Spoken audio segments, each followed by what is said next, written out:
Hello, I'm Nathan, aka Nathan Eve Live, and this is Alternate Tuning, Beginner to Advanced Part 3. So who's this video for, and why should you watch it? Well, this video is for every guitarist, from beginner to advanced, looking for a comprehensive guide to mastering alternate tuning. I'll be showing you how I approach that, and I'll be tackling some of the most difficult aspects of alternate tuning along the way. This is a deep dive, so let's jump in. Now, the next step today will be to join some of the dots together from part 1 and part 2 in this video series. I've had a little time to think about some of the potential difficulties you may be faced with, and hopefully I can remedy some of those issues here today.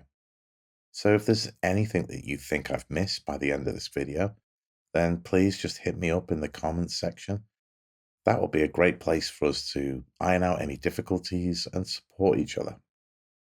Now, the main issue you may be struggling with so far is being creative with the specific coupling of the alternate tuning F major 9 and the key of D minor that I set out in my previous video. Now, don't worry if that's the case.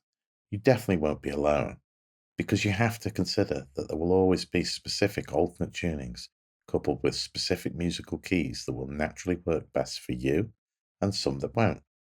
And I'll get to those reasons why in a minute. But for now, don't let any frustrations grow. If they do, just stop and marry a different musical key signature together with your alternate tune guitar and give that a go.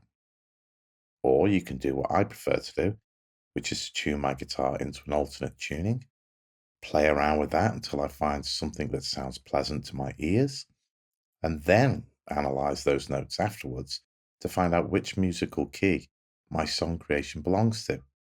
When I do it that way round, if I ever get stuck with my songwriting progression, I can make and reference a fretboard diagram if need be.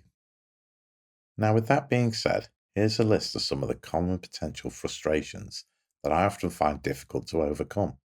And for me, they're a good indicator that it might just be time for me to stop and follow the guidance that I've just set out. Now, of course, I'm not suggesting that any of you should give up as easily as me.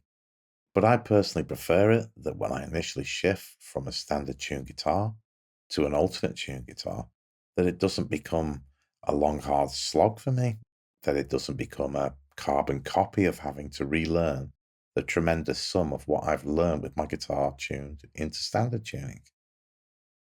So here we go. Number 1. Specific couplings can contain very few, if any, of the chord shapes and melodic patterns that my fretting hand is efficient and used to forming.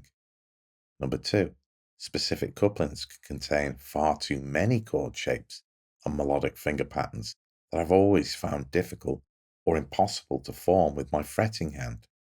And number 3, specific couplings can alter string and note intervals so much that finding harmonic or melodic relationships to move to and from is so difficult that it stops me resolving anything. Now, luckily, the reverse of those 3 points that I've just made is also true.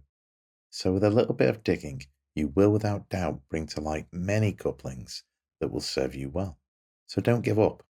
There are potentially thousands of combinations to unearth and couple together. And in my pursuit to test the boundaries of Western music theory, I can confidently say that you'll never master them all, but you can at least master one of them. You've just got to go and find that one. And that brings us to the end of part 3 in this video series. I'll see you all soon.